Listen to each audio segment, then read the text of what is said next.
viendo la serie Historia Salutis, Historia de la Salvación.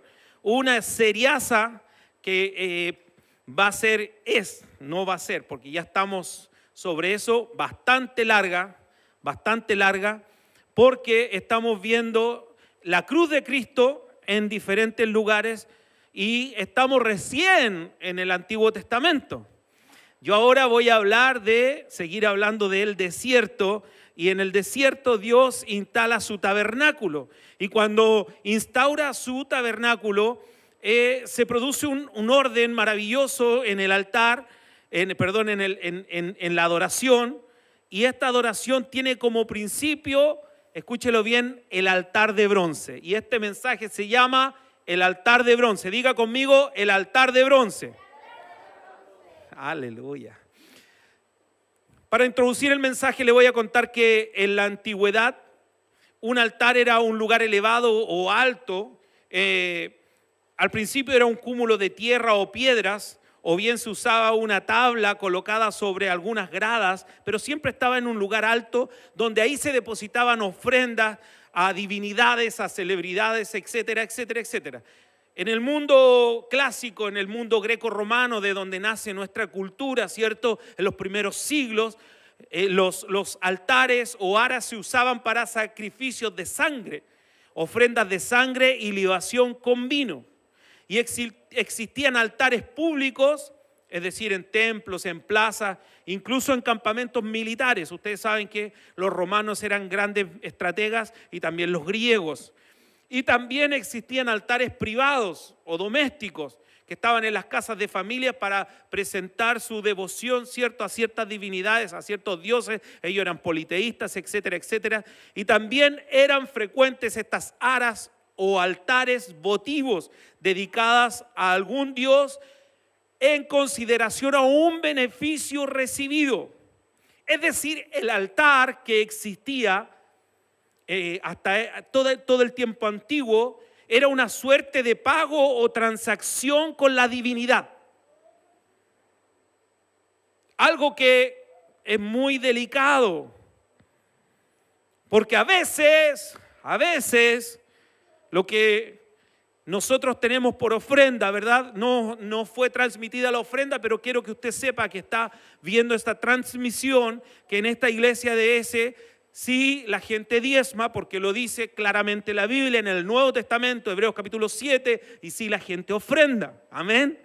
Pero no lo transmitimos porque sencillamente queremos que llegue la palabra a su vida.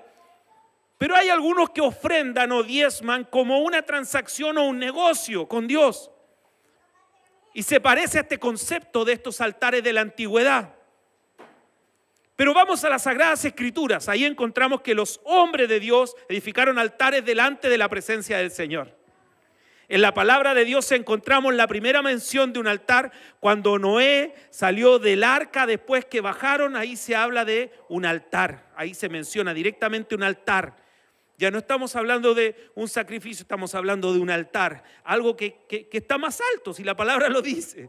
Desde entonces los hombres de Dios como Noé, Abraham, Job, Isaac, Job, acuérdense que él sacrificó por sus amigos. Isaac, Josué, Gedeón, David, Samuel, Saúl, Isaías, profetas como Elías. Por favor, Elías, ¿cierto? Cuando levanta ese altar y dice echen agua, echen agua, echen agua, echen agua, echen agua. Ellos edificaron y construyeron altares delante de la presencia de Dios para establecer una relación personal con la presencia de Dios. Aleluya. ¿Para qué ellos edificaban altares en la Biblia? Para establecer una relación personal con la presencia de Dios, con la única divinidad, con el único ser divino, amén. ¿Cuántos son monoteístas en este lugar? ¿Cuántos son monoteístas en este lugar? Levante su mano. ¿Hay algún politeísta aquí? No, ¿cierto? Creemos en un solo Dios y un creador del universo. El Dios que hizo los cielos y la tierra y que nos rescató poniendo un pago que fue su sangre ahí en la cruz del Calvario. Dele la gloria al Señor. Mire, la palabra altar aparece 384 veces en la Biblia, 361 veces en el Antiguo Testamento y 23 veces en el Nuevo Testamento. En el Antiguo Testamento el altar fue el centro de adoración para Dios. El altar fue de gran importancia para los hombres de Dios. Importante. Y yo quiero hablarle del altar en el Antiguo Testamento para introducir este mensaje. El altar en el Antiguo Testamento tenía desarrollado todo un ritual. Y en este ritual el pecador llevaba a la víctima, un animal sin tacha, sin detalles, perfecto. ¿A dónde? A la puerta del tabernáculo de reunión. Iba a la puerta, traía ese animal. Normalmente era un animal primogénito. ¿Cuántos aman los animales? Piense que la gente de ese tiempo también quería los animales. Imagínese el primero que nacía, el más bonito, el que nació primero. A ese había que llevar a sacrificio. ¿Por qué? Porque yo había pecado. ¿Y qué hacía ahí? El segundo paso, el pecador ponía las manos sobre la cabeza de este animalito, de esta víctima, diga conmigo, víctima, y ahí confesaba sus pecados en la cabeza del animal. Y este pecador, él mismo tomaba un cuchillo y degollaba el animal. Imagínenselo, vamos, imagínenselo. Luego el sacerdote recoge la sangre derramada alrededor del altar y el sacerdote hace arder parte o toda la víctima sobre el altar. Y en algunos tipos de sacrificios, porque habían diferentes tipos de sacrificios según el pecado, el sacerdote y el pecador comían la carne de la víctima. Diga conmigo, víctima. Quizás usted se ha preguntado por qué Dios instauró el sistema de sacrificios en el Antiguo Testamento. Usted ha dicho, ¿por qué Dios permitió que animalitos inocentes tuvieran que morir? Y tantos, miles de toros y machos cabríos, y para qué decir palominos y todo tipo de animalitos que eran para el sacrificio. Primero, quiero decirte que Dios instauró este tipo de sacrificio para enseñar la realidad del pecado. Viendo la víctima y siendo tú partícipe de su asesinato, te ibas a dar cuenta que el pecado era algo muy caro.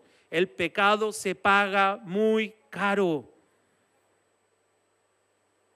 Los sacrificios, escúchelo bien, solo eran efectivos para los que estaban dentro del pacto, es decir, solo para Israel, no para toda la civilización, eso lo quiero dejar claro. Los sacrificios estaban destinados ¿a qué? A reparar los pecados hechos por ignorancia o por equivocación, no los hechos por soberbia. Los sacrificios eran continuamente repetidos porque ese sacrificio solo cubría el pecado, pero no resolvía el problema de fondo. ¿Me siguen? Los sacrificios tenían un propósito didáctico. ¿Didáctico? Sí. El propósito didáctico era enseñar al pueblo que el castigo sobre el pecado y la gracia de Dios son reales. Primero, la víctima pagaba por el pecado y sufría el castigo que a ti te correspondía, lo sufría la víctima. Pero luego venía un perdón de Dios y un olvido. Un perdón y un olvido. Y ahí estaba manifestándose la gracia de Dios. ¿Dios tiene que perdonar? ¿Dios tiene que olvidar? No, ¿cierto? Él es el Todopoderoso. Él es el Dios soberano. Lo llevamos predicando ya casi 4 años que Dios dijo, pongan en la mesa este tema, Dios soberano. Y hoy día todos decimos, Dios es soberano, Dios es soberano, Dios es soberano. Tengo un amigo que no solo es doctor, sino tiene un laboratorio, no una farmacia, un laboratorio que está en otros países también.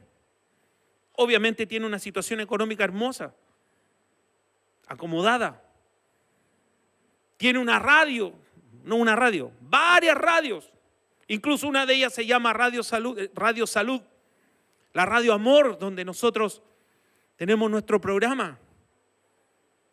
Y hoy día él está en la UCI, muy delicado, y nosotros estamos orando por su salud. A cualquiera le puede tocar. En la quincena de marzo yo le estaba diciendo: Señor, si tú quieres tomar mi vida, tómala. Si me quieres dejar, déjame. Pero yo no puedo luchar contra el coronavirus, no tengo fuerza, no tengo casi fe, estoy liquidado. Haz lo que tengas que hacer.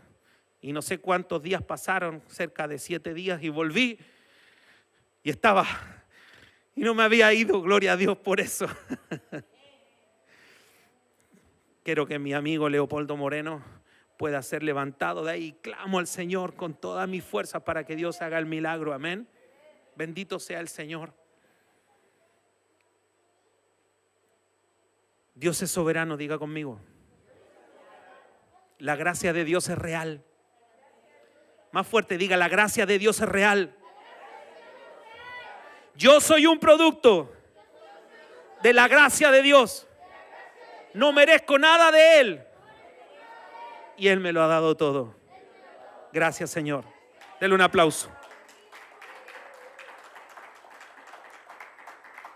Los objetivos del sacrificio en el Antiguo Testamento aún son un poco más. El sacrificio supone la identificación del pecador con la víctima, con el animalito.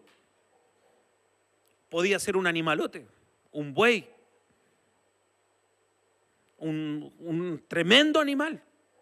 Imagínese tener que degollarlo ahí porque usted pecó. ¿Cuál es el principio? El principio es que hay una sustitución. El principio de la sustitución. La víctima carga con la responsabilidad del pecador. ¿Qué se está enseñando en estos sacrificios de animales? Que la víctima carga con la responsabilidad del pecador. Hay hijos que comienzan a embarazar a mujeres y tienen un hijo por allá y un hijo por acá. Y a veces no trabajan, a veces son unos vagos. ¿Y sabe qué? A los padres que a veces viven solamente con una pensión que les da el gobierno, les llega una demanda por pensión alimenticia. Y los papás que no tienen nada que ver, que no participaron en hacer ese bebé, que a veces no tienen ni acceso al bebé, tienen que pagar la pensión alimenticia o si no se van presos. Y usted dice: eso es injusto. Bueno, era injusto que un inocente cargara con nuestros pecados. No escuché ningún amén. Esa es la introducción. Esperemos que viene. Diga conmigo: ¿qué viene? El altar de bronce. Vamos a Éxodo 27 del 1 al 8. Éxodo 27 del 1 al 8. ¿Está allá? Harás también un altar de madera de acacia de 5 codos de longitud y de 5 codos de anchura. Será cuadrado el altar y su altura de 3 codos. Y le harás cuernos en sus 4 esquinas. Los cuernos serán parte del mismo y lo cubrirás de bronce. Harás también sus candeleros para recoger la ceniza y sus paletas, sus tazones, sus garfios, sus braseros. Harás todos sus utensilios de bronce. Y le harás un enrejado de bronce de obra de rejilla, y sobre la rejilla harás 4 anillos de bronce a sus 4 esquinas. Y la pondrás dentro del cerco del altar abajo, y llegará la rejilla hasta la mitad del altar. Harás también varas para el altar, varas de madera de acacia, las cuales cubrirás de bronce. Y las varas se meterán por los anillos, y estarán aquellas varas a ambos lados del altar cuando sea llevado. Lo harás hueco de tablas, de manera que fue mostrado en el monte, así lo harás. ¿A quién le estaba diciendo Dios esto? A don Moisés. Ahí estaba diciéndoselo el Señor. Vamos a hablar del altar, pero no de cualquier altar, del altar de bronce. Diga conmigo: altar de bronce. Mire, el altar de bronce se definía de diferentes tenía diferentes nombres, ya lo dije, el altar de bronce, también el llamado altar del holocausto, altar del holocausto. Los varones siempre que se juntan y van a hacer un asado dicen, pastor, ¿cuándo vamos a hacer un holocausto? Bueno, ahí va entendiendo de qué se trataba este altar. Y lo tercero, más simple, cuando se decía el altar, en forma común, estaba hablando de este altar de bronce. ¿Y por qué estaba hablando de este altar de bronce? ¿Por qué? Porque era el altar donde podía la gente llegar. Luego de ahí para adentro del tabernáculo solo entraban los sacerdotes. Se diferenciaba con estos nombres del otro altar, que el otro altar se nombra siempre se nombra con su apellido, altar del incienso, que está un poco más adelante, ¿verdad? En el tabernáculo, lugar santo, ¿verdad?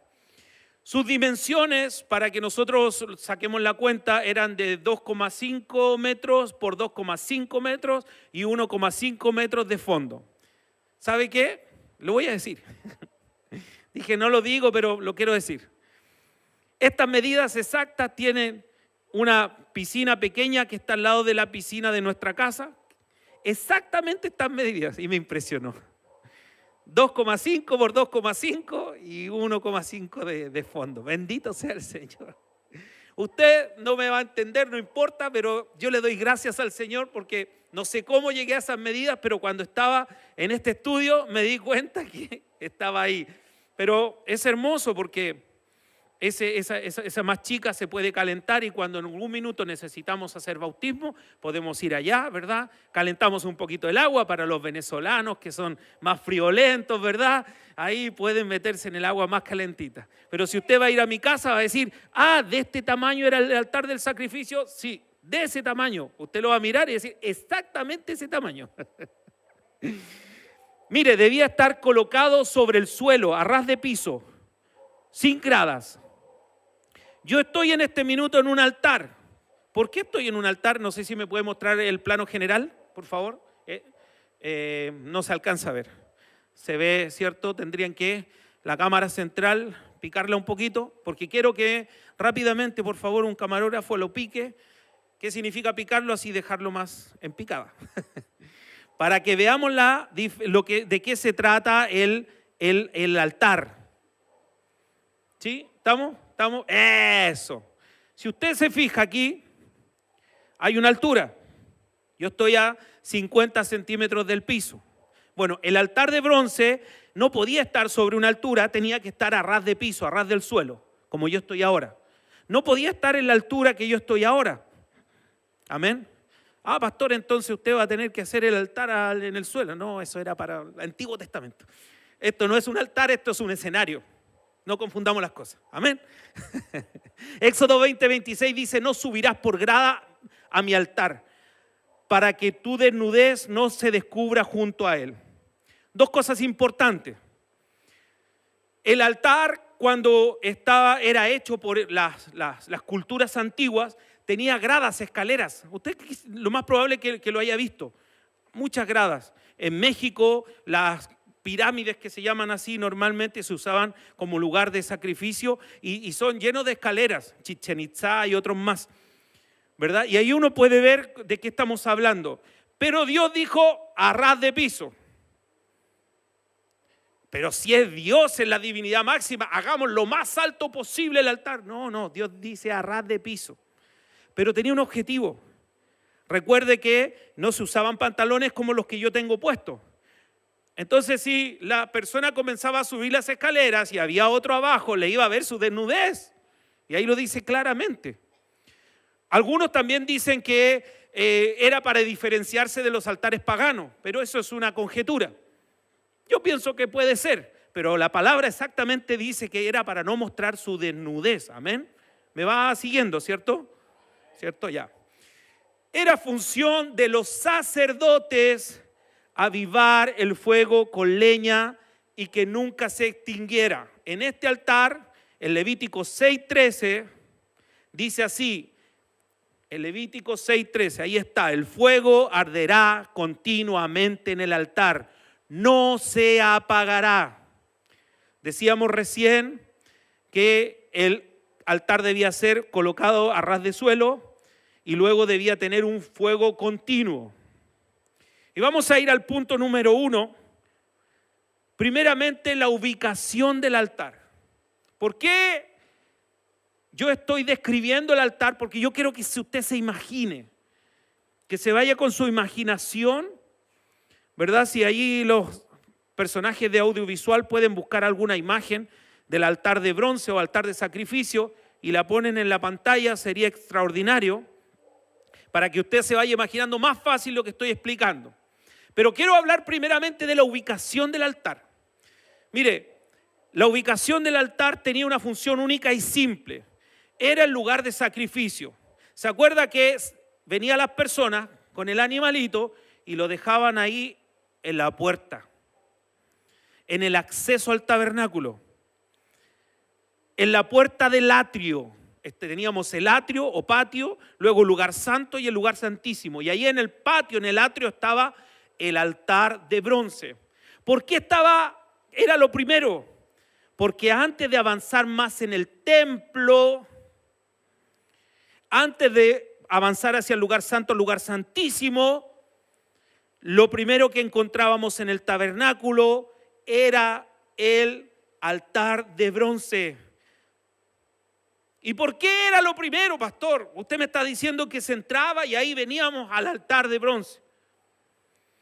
Esto es de tremenda importancia, porque indica que nada más que yo dé un paso hacia la presencia del Señor y nos recordamos quiénes somos y el problema que tenemos con el pecado y nuestra naturaleza caída.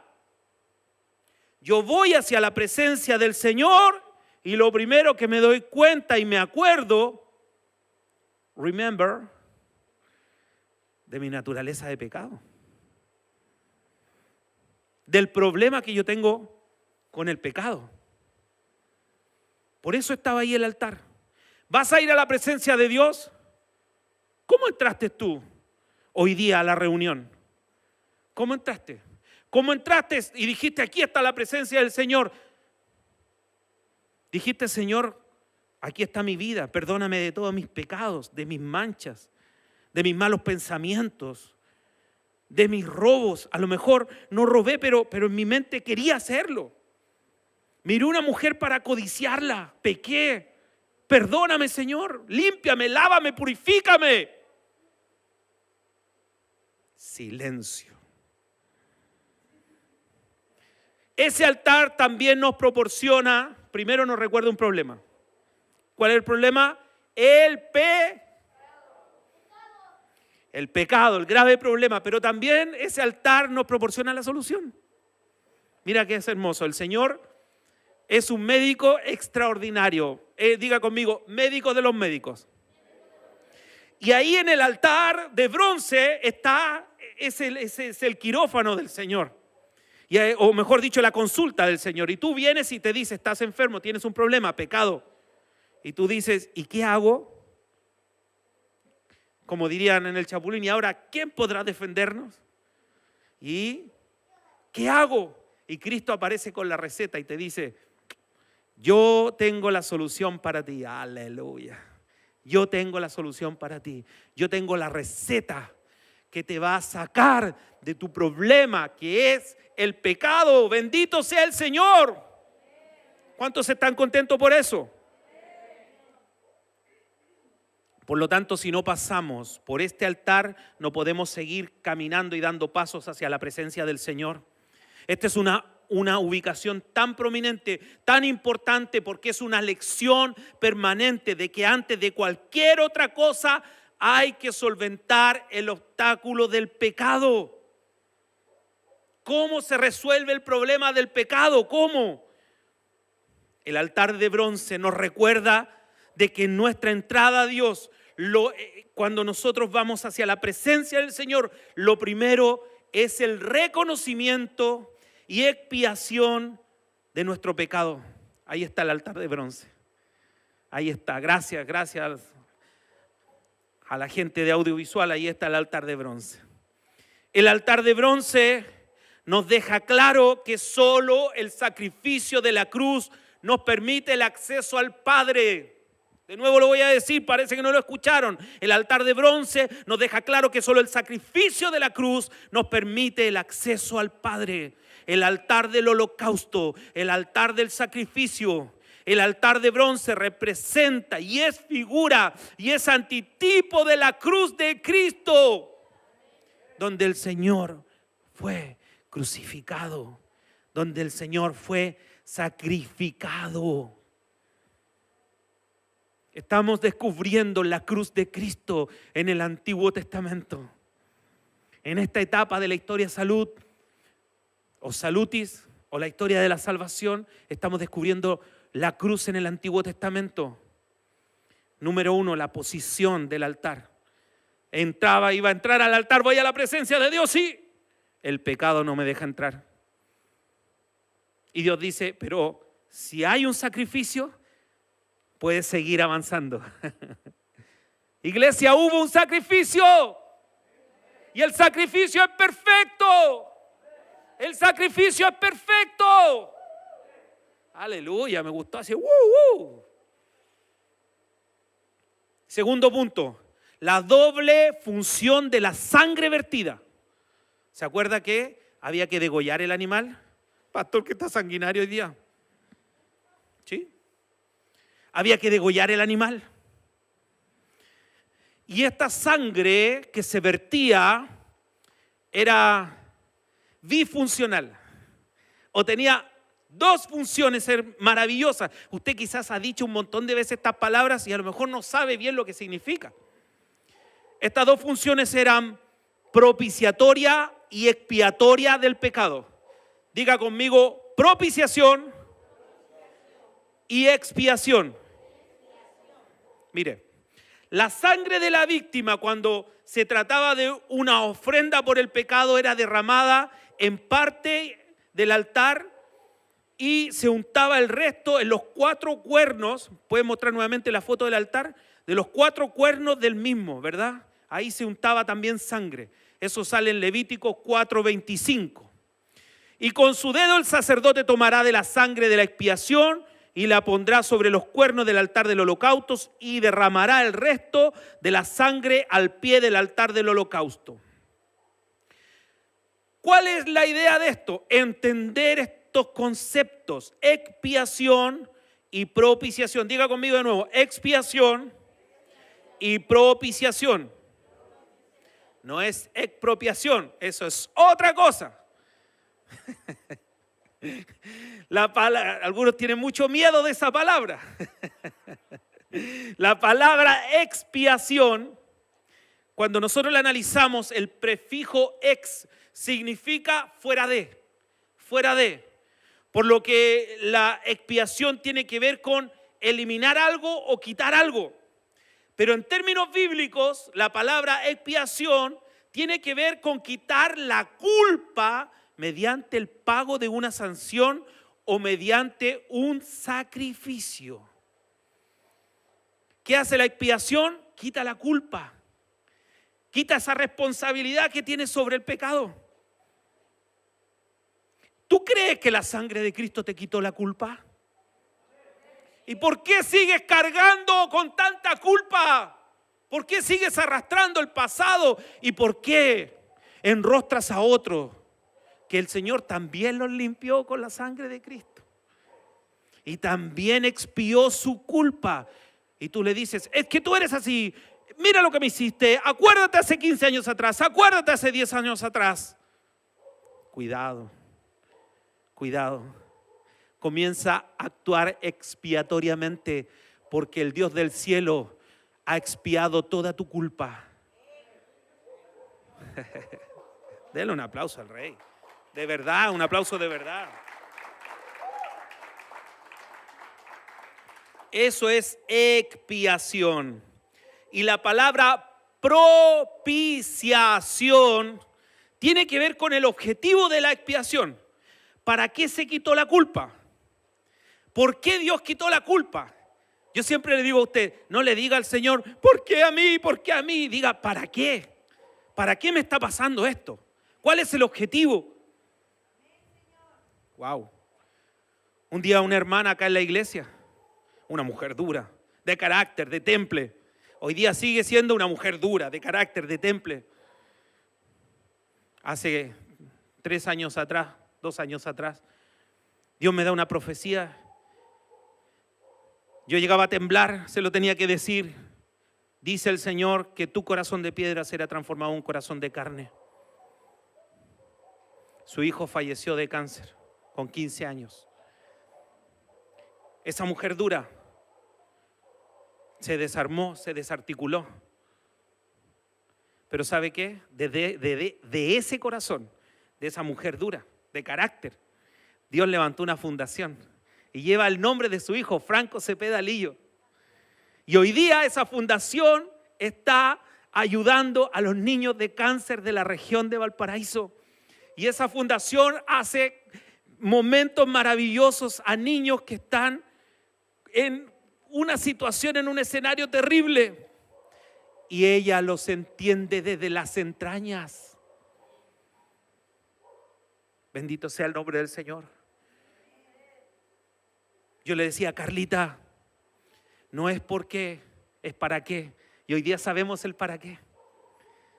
Porque Dios es bueno y para siempre su misericordia. Es un dolor que ella lleva en su corazón, pero es mitigado cuando ve las sonrisas, como ella dice, de sus peladitos que la aman. Bendito sea el Señor. ¿Puede decir conmigo, bendito sea el Señor? La palabra propiciación tiene que ver con el objetivo por cual fue expiada tu culpa, por cual ya no tienes culpa. Y el único y gran objetivo, escúchalo bien, es para que se generara un cambio de actitud de Dios hacia ti. ¡Wow! El pecado hacía que Dios te resistiera, estuviera lejos de ti, tomara distancia. El sacrificio de Jesús, ese altar de bronce que simbolizaba y era figura de la cruz del Calvario, hace que Dios ahora se acerque a ti y te abrace y te diga, mi hijo eres tú, mi hijo eres tú. A través de la propiciación es restaurada la relación con Dios. ¿Le gusta eso? Que usted puede hoy día ir a los brazos de papá. Así que ya desde los albores de la historia Salutis se nos enseñaba la importancia fundamental del altar. Pero, ¿qué significado tiene? Quiero decirte que el altar es el lugar donde se hace expiación por el pecado al morir una víctima inocente en lugar de un culpable. Es decir, la sangre derramada es lo que hace el posible acceso a Dios. De hecho, podemos decir sin temor a equivocarnos que la sangre es el eje alrededor del cual gira nuestra salvación. La sangre derramada en la cruz. De ahí la absoluta prohibición de no usar la sangre sin ningún objetivo más que solo para un fin expiatorio. Levítico 17:11 dice, porque la vida de la carne en la sangre está, y yo os la he dado para hacer expiación sobre el altar de vuestras almas, y la misma sangre hará expiación de la persona. Por eso te quiero decir que hay efectos del sacrificio perfecto. Diga conmigo, sacrificio perfecto. Sacrificio perfecto. Vamos a ir súper rápido leyendo Biblia y leyendo palabra de Dios, porque ahora saltamos y nos tiramos un piquero, ¿verdad? A ese altar del sacrificio, pero ya desde el punto de vista del Nuevo Testamento. Hay un sellado del pacto, hay un sello del pacto. Mateo 26:28 dice, porque esto es mi sangre del nuevo pacto, que por muchos es derramada para remisión de los pecados, por el cual las promesas contenidas en el mismo son algo más que palabras. Al haber habido muerte, por medio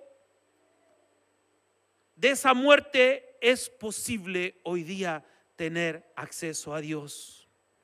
Romanos 3:25, ahí habla de la propiciación de Dios.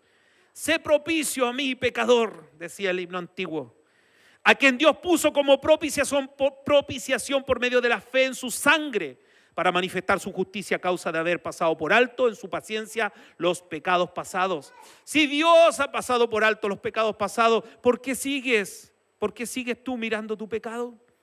¿Por qué no descansas? ¿O te han enseñado otra doctrina que no sea lo que está escrito en la Escritura? Cuidado, la iglesia chilena por años ha sido amedrentada para servir a Dios. Sirve a Dios o te vas a ir al infierno. Amado, sirve a Dios por amor. Sirve a Dios por amor. Sirve a Dios por amor. Justificación del pecador, Romanos 5:9. Pues mucho más estando ya justificados en su sangre, por él seremos salvos de la ira. Esta justificación es la declaración forense. Es una declaración de la autopsia. Dios nos atribuye justicia sin obras. Hay un análisis del sacrificio de Jesús. Y cuando se hace el análisis post-mortem, se dice, hay justicia para ellos. Pero si ellos no hicieron nada, es que Cristo es el sacrificio perfecto. Y viene el diablo a decir, pero si Javier no hizo nada. Javier es un pecador, pero él cree que Jesucristo lo justificó muriendo ahí en la cruz del Calvario. Y eso te hace justo, punto. Una justicia que no es propia, es ajena. Una justicia imputada. ¿De quién es esa justicia? De Jesús. ¿Qué más? ¿Qué efecto más genera? Esta cruz maravillosa simbolizada ahí en el altar de bronce, la reconciliación con Dios. Colosenses 1:20 dice, y por medio de él reconciliar consigo todas las cosas, así las que están en la tierra como las que están en los cielos, haciendo la paz mediante la sangre de su cruz.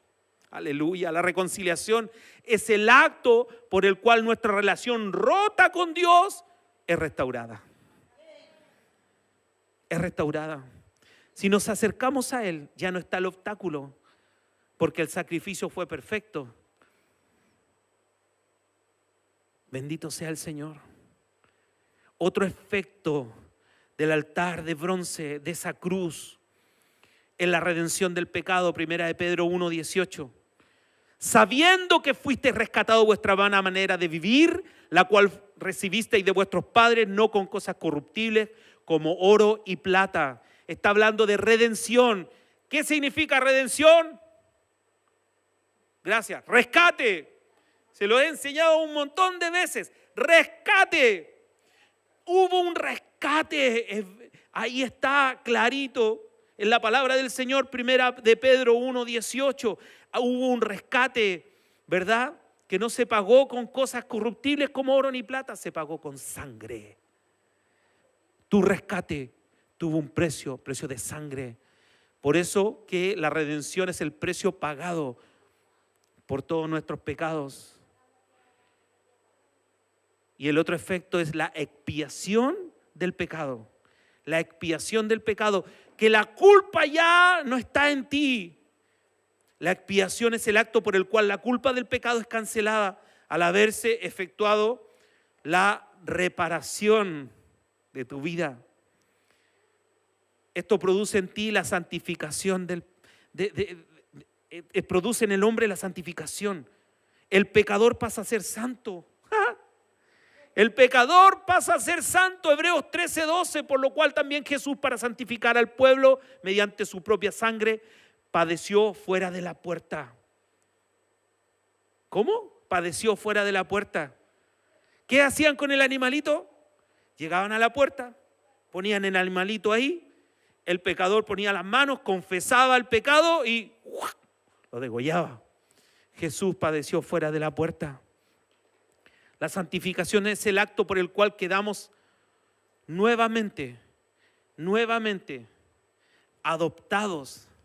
Quedamos nuevamente en una relación con Dios. Tiene un objetivo eso, para servirlo a Él.